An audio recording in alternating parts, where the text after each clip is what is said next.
Welcome to the Joy Inspired podcast.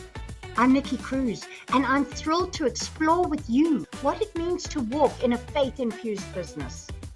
This is your space to find powerful tools and insights, to build with resilience, and to create impact through your unique purpose, discovering a joy that only God can provide. Together, let's embrace a business journey anchored in faith and empowered by joy. Let's jump in. Well, hello there, amazing joy-inspired entrepreneurs. Welcome back to another episode of the Joy Inspired podcast. Hey, this is that place where faith meets mindset, joy crushes confusion, and the enemy's lies get put on do not disturb and the button broken off, hopefully. But that's up to you. We get to make that choice to have joy. And I am super excited that today we get to look at more into using the tools that God has given us. I'm Nikki Cruise, your coach, your cheerleader, and today, that personal lie squasher, because so many of us have this question on our mind about AI. I don't know how to use it. Can we use it as Christian entrepreneurs? Or I just don't know what to do, so I'll avoid it. Folks, that's not the kingdom mindset. This is a tool that God's given you. So have you ever secretly found yourself thinking, how do they actually do it? Yes, the AI stuff. Well, sweet friends, grab your coffee, clutch your crown, and exhale. Grab your pen and paper because this episode is going to be just for you. Buckle up your boots. Today, we're diving into the sweetest intersection out, one of faith, innovation, and purpose. And my guest is someone who proves that obedience to God's nudge can redirect your entire life path. She's a doctorate-level occupational therapist, and she traded in her medical tools for marketing strategies. And now she's known as your AI-powered doctor of marketing. So as we head into the episode today, from healing hands to high-impact marketing, where we're going to talk about how faith, science, and AI unite to serve with purpose, I want to introduce you to my amazing friend, Dr. Theresa Pantanella. She helps entrepreneurs attract clients with ease. Oh, yeah. Isn't that something we all want? And she does it through a powerful blend of human connection and AI-driven precision. There's that AI word. We're talking purpose, pivots, and practical wisdom today. So let's jump right in. Dr. Theresa, or do you prefer Dr. Pantanella? I don't know what you like to go by. Oh, Nikki, Dr. Theresa is just fine. I know Pantanella is kind of a big mouthful. So, Dr. Theresa, just take us back for a moment. For all the folks here who don't know you, before the world knew you as the AI-powered doctor of marketing, what did life look like for you as an occupational therapist? It was And a what was the fascinating. pivot? What was the pivot? My goodness, this had God written all over it. I was enamored of aquatic therapy as an occupational therapist. It's like physical therapy in a swimming pool. And I was amazed by what it could do for people who'd gone through traditional physical therapy and didn't reach their goals, or still had pain, or still couldn't figure out how to walk after a hip replacement. Some people had strokes and were still struggling. The water gave them a freedom of movement. It gave them strengthening naturally. Water is 12 times the resistance of air. Nikki, it was so successful. I went from one clinic to 7. It was 7 beautiful clinics across the 3 counties of South Florida. And the day came when I went to my home office. It was kind of it was a big surprise to me because there was two guys standing there in dark suits, and they had an unfriendly look about them. And Nikki, they would not let me in. I gave them a fuss and promptly toned right down when they said, "Ma'am, you're under investigation for insurance fraud. We are from the FBI." God's hand being what it is, I did lose everything and went through a long period of anger. And yes, I did some time. During my time away, there's a lot of time to think. Yes. This one woman I met while I was there, she was a preacher's wife. And she had been incarcerated for embezzlement, something she had done as a child, a young teenager. And it caught up to her as an adult.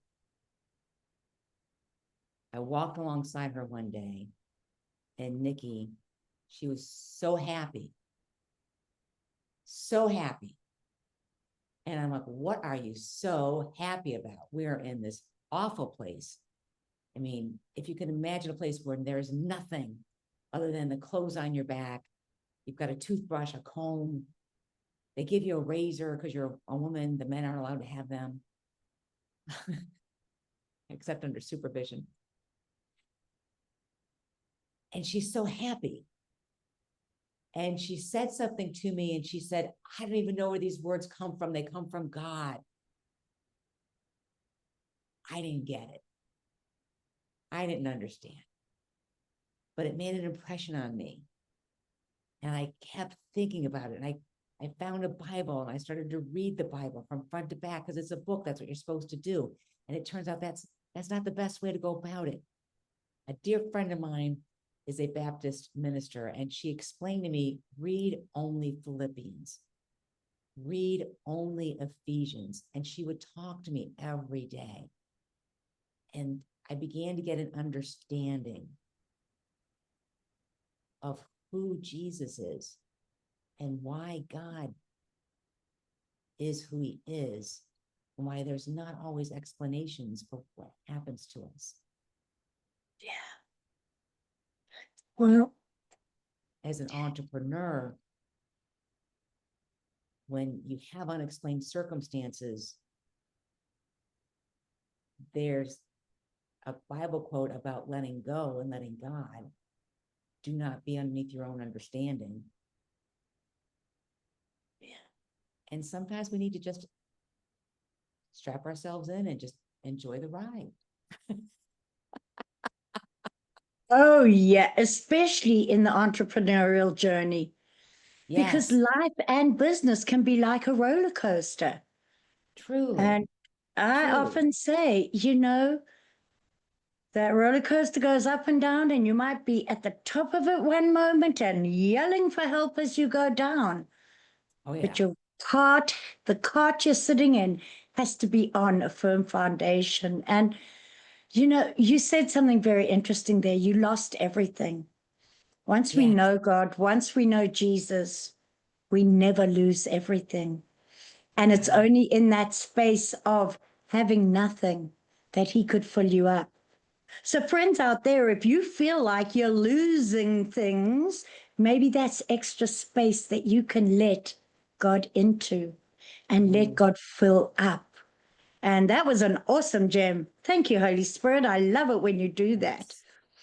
So, Yeah. as you've transitioned now from being in that space to moving from healthcare, something you knew, something you were totally familiar with, what you do now is almost like a flip side of the coin. How did your faith anchor you in that transition from healthcare to entrepreneurship? That's a great question, Nikki. And having the faith anchored, it's like having on that roller coaster ride, making sure that it's grounded and that your seatbelt's on. And my seatbelt for me became one phrase, one verse from the Bible, Jeremiah 29:11. For I know the plans I have you, not to harm you, but to prosper you. That verse I read every single night. It grounded me. It gave me the ability to not focus on myself. Yes.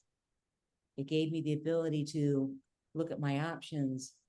And I learned from my friend, the Baptist minister, if I felt happy about something, that was God's message that that is a good thing for me. If I felt unsure or had a lot of questions, that was God's message for me, that it was not a sound path for me to be on.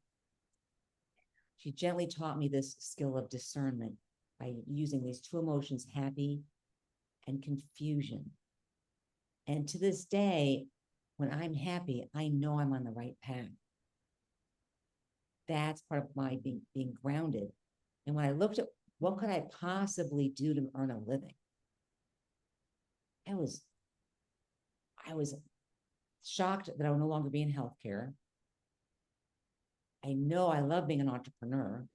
So it came down to what service could I provide for others? And marketing is kind of like a common denominator for all businesses. And I would not be location dependent.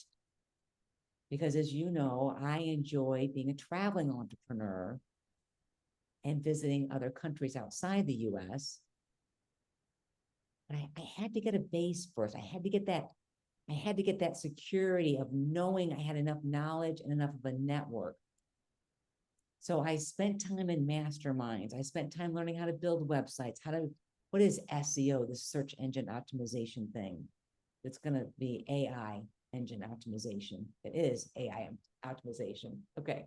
I learned how to produce videos. I learned storyboards. How is a video put together? I learned all kinds of copywriting frameworks. Now, and as occupational therapy, we had 6 frameworks for mental health. So I'm like, a framework for marketing. What do you mean? Sometimes there was a correlation between the words, the nomenclature, and sometimes there just wasn't. And it's taken me, oh my gosh, it's been 11 years, 13 to be exact, since the whole thing started. It's been 11 years since I started learning my marketing. And in those 11 years, I've learned how to match audiences to messages, how to use AI to look at a landing page and go, this landing page isn't speaking to the audience. I met with a prospective client earlier today. She knows me through a mastermind. She showed me all of her beautiful landing pages. The colors were striking. Her poses were excellent. There were no testimonials on it.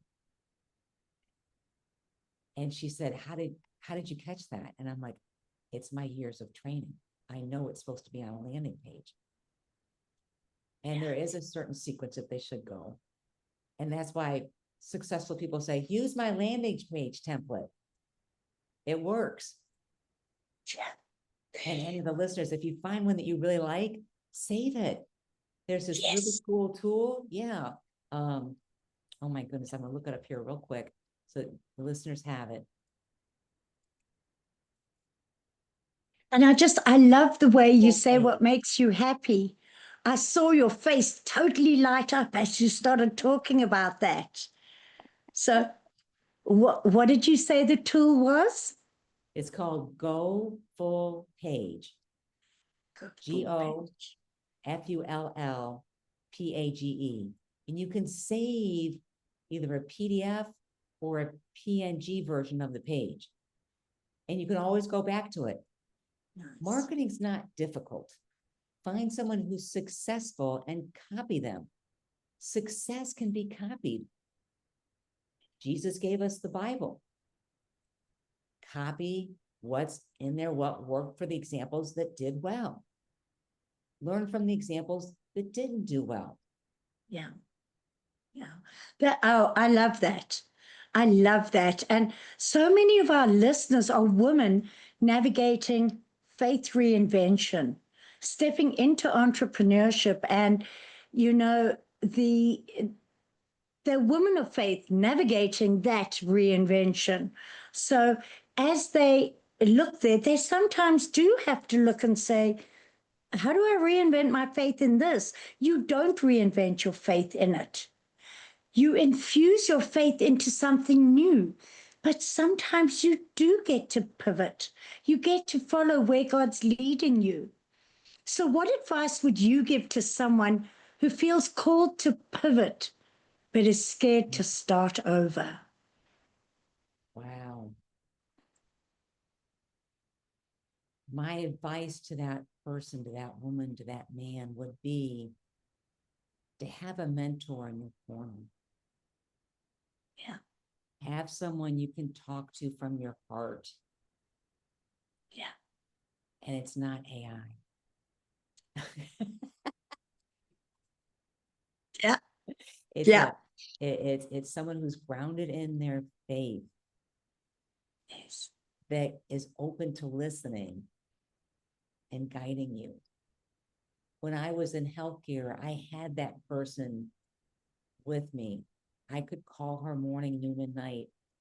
And when I would thank her for her help, she would tell me, I didn't do anything. You already knew the answer. You just had to talk to somebody about it. Oh, that is so anyone who's stuck, you have the answers. God has given them to you. Saying them out loud to someone can give you that emotion of happy, it's the way to go. Or, I'm not quite sure about this. Yeah. And that's when you don't go. Yeah. Don't move. Talking out loud puts a different perspective on our words, our visions, and our perceptions. That's why that mentor, that person who believes in you and you trust them, that's where clarity comes. Yes. The new path shines. That's where God's going to show you where to put one foot in front of the other on the path He created for you. Keep your eyes open. Just like He says, keep your lamp filled with oil. And I use that because it took me a long time to figure that one out. And after I figured it out, I think I sat upright in bed one night and went,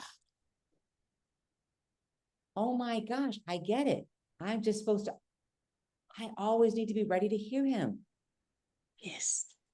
It's in those quiet moments. Have those quiet moments for yourself. Yes. And if you have children, get up 15 minutes before they do. Take that time for you. Stay up half an hour later and write things down. Take time for you. So important. If you're caregiving for someone else, give yourself that self-care. Make sure you stay on God's path. Keep your lamp filled with oil. Oh, I love that.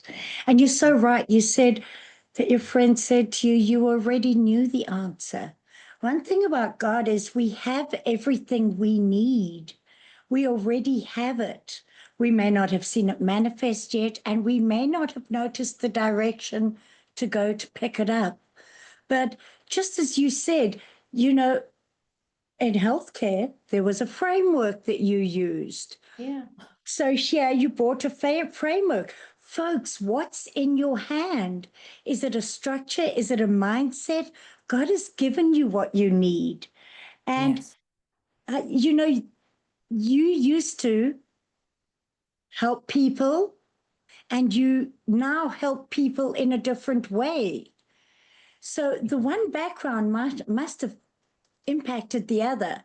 You describe yourself as helping people build client attraction easily.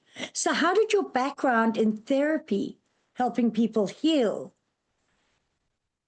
help you in your business?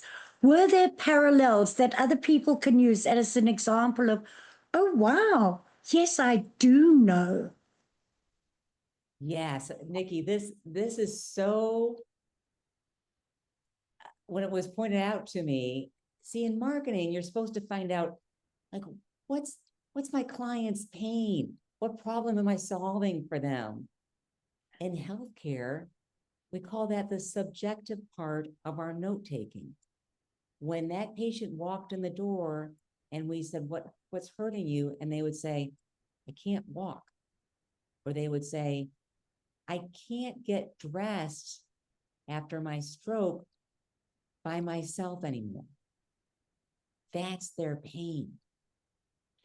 Now, looking at that pain from a marketing perspective, it's the same thing.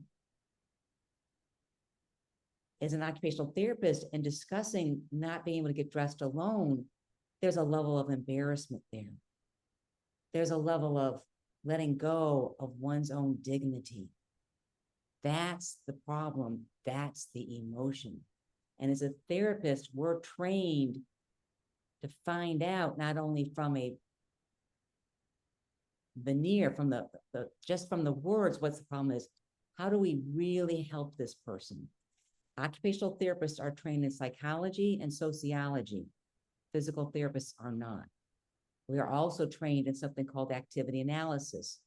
We go through different arts and crafts projects, not to become an arts and crafts teacher, but to understand when a person picks up a pencil, picks up a knitting needle, picks up a paintbrush, when they pick that up, what muscles are being used? What emotion comes forward when they can't accomplish the task?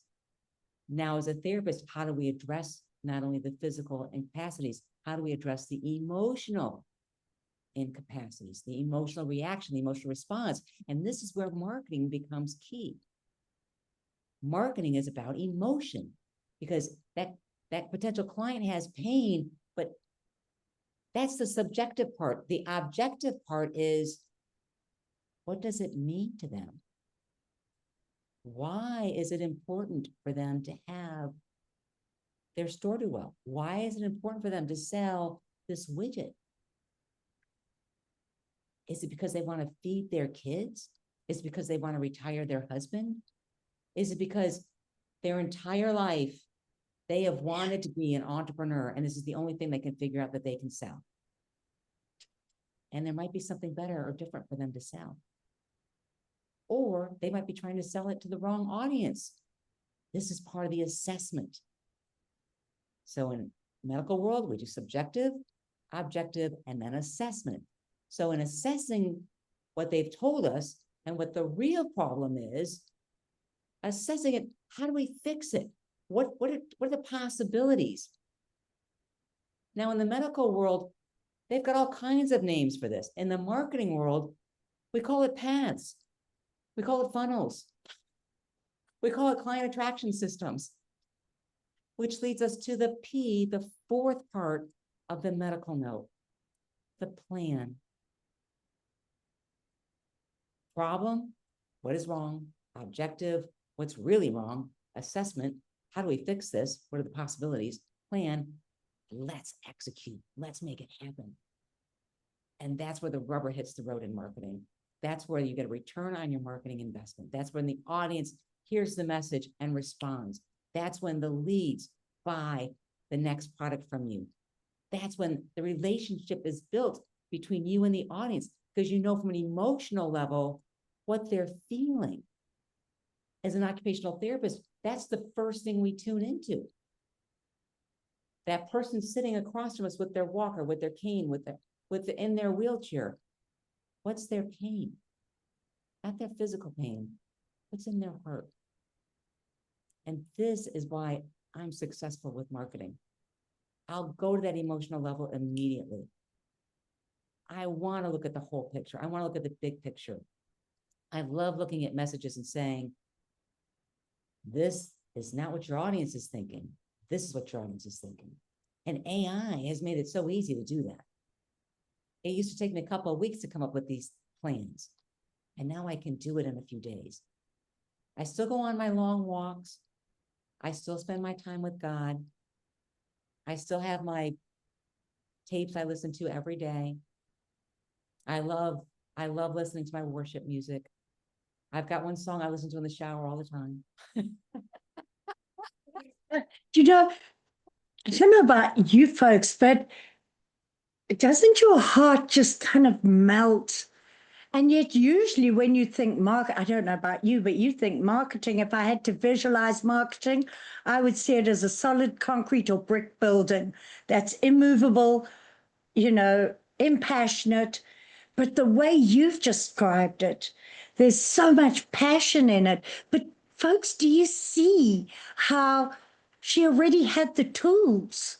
She moved into something totally new, that God had given her something new. And yet there were all the tools that she had been equipped with. And if she hadn't been open to using what God had already put in her hand, we might have a very different plan coming out of Dr. Theresa. But now we hear all this heart, and yet we know that you bring this human side into AI, but you also use AI a great deal. That's what gives you the time freedom to keep doing what you want. That's So, right. what is one misconception that you recognize entrepreneurs have about AI when it comes to marketing? Their misconception is I have AI, I can do it myself. Yes. I've had 11 years of training in marketing. If I were to look up on AI how to win in the stock market, I would have no idea what I'm looking at because I don't know how to play the stock market. I don't know what I'm looking at. I don't know if it's telling me the right thing or not. I could lose my shirt in a second.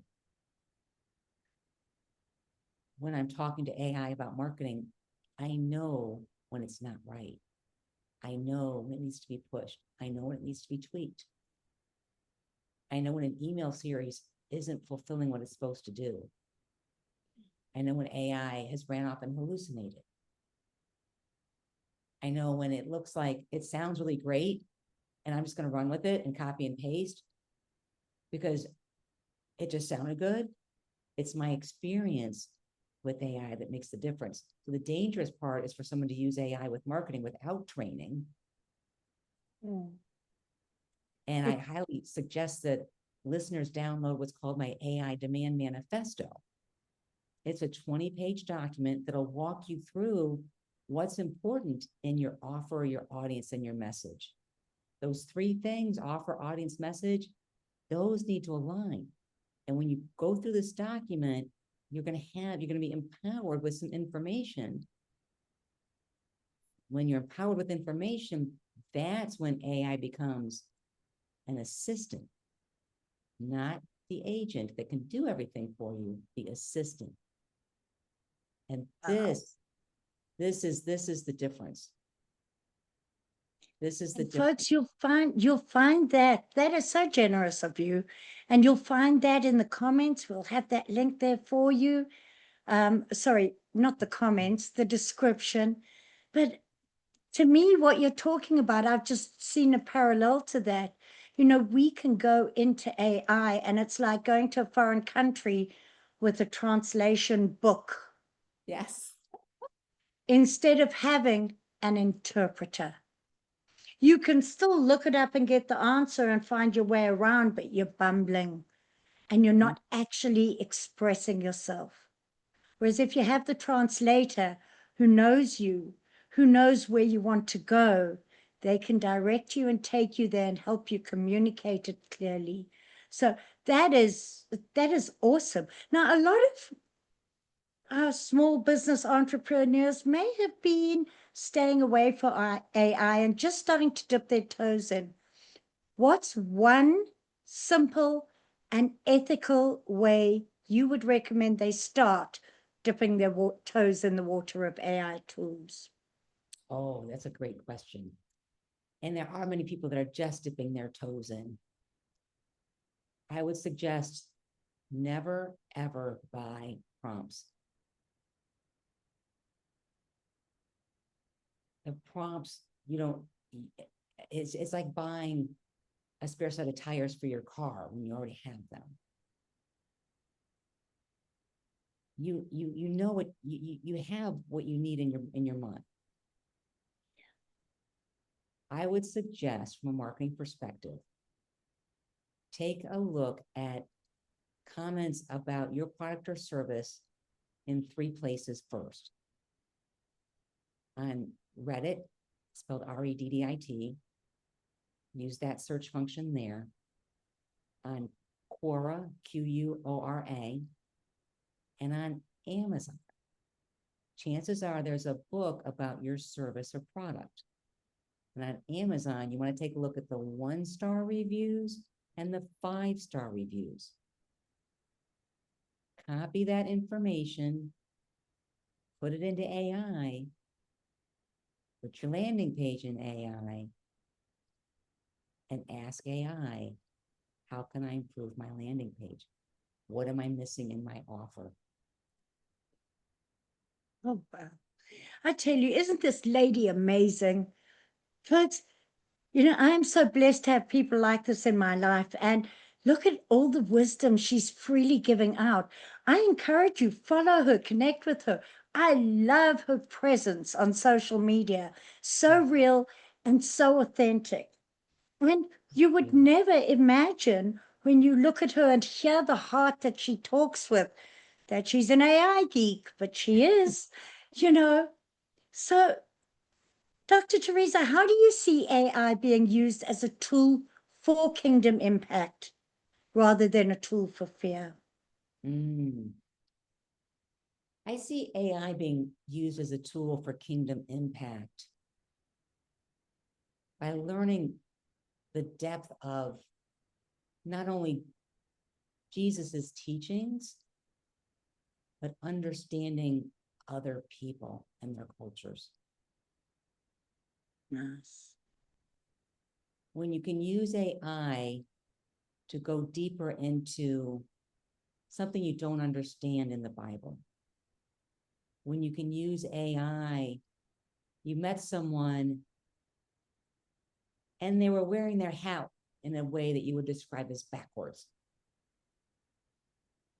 And you could ask AI, is there a meaning behind this? Songs, interpreting songs. Is there a popular song that you really like? You can put it into AI and ask AI, how does this relate to the kingdom? If it rubs you the wrong way, ask AI and tell AI, I have Christian faith and this song doesn't sit well with me. What is it about the song? And it could be something as simple as the beat doesn't match your binaural beats in your brain. It could be that simple. Some jazz rhythms I can't be around. But it could be the words also, understanding cultures, understanding other people. This is where the kingdom impact can happen. The more we understand others, the more we understand ourselves, and the closer we get to Jesus. There's the movie Les Miserables. To love someone is to see the face of God. And when you know someone else well enough, you do see the face of God. That's where the kingdom impact can happen. Beautiful. We rule out how we can use these tools powerfully and positively. And, we've had some serious conversation here. So let's put Dr. Theresa on the spot and have some fun, just with a lightning round of questions. Favorite productivity or joy fueling habit? Oh. Anything in the water, free diving, scuba diving, swimming in the sea, looking at fish. I love that. Morning beverage of choice while creating content. Oh, favorite beverage of choice while creating content? I love a hot cup of coffee with a lot of sugar. And the best advice you've ever got? Oh my gosh, the best advice I've ever got? Do it anyway. I love that. I love that. Bless you. One word that describes this season in your life. Joyous. So, Dr. Theresa, if there is just one thing you want every listener to remember about embracing both purpose and progress, what would it be? I would have one word. If there was one thing you One wanted them thing. to remember, just about embracing like the newness of AI along with their purpose. I would encourage them to carve out 15 minutes, to select 15 minutes in their day and play with AI. Put a timer on, do not make it a rabbit hole, 15 minutes. And go back to the same AI tool for 1 week. Do not change it until the following week. Oh, wow. That sounds like fun. So there you have it, folks. You have permission to spend 15 minutes playing, exploring, where there's no pressure to produce or anything else.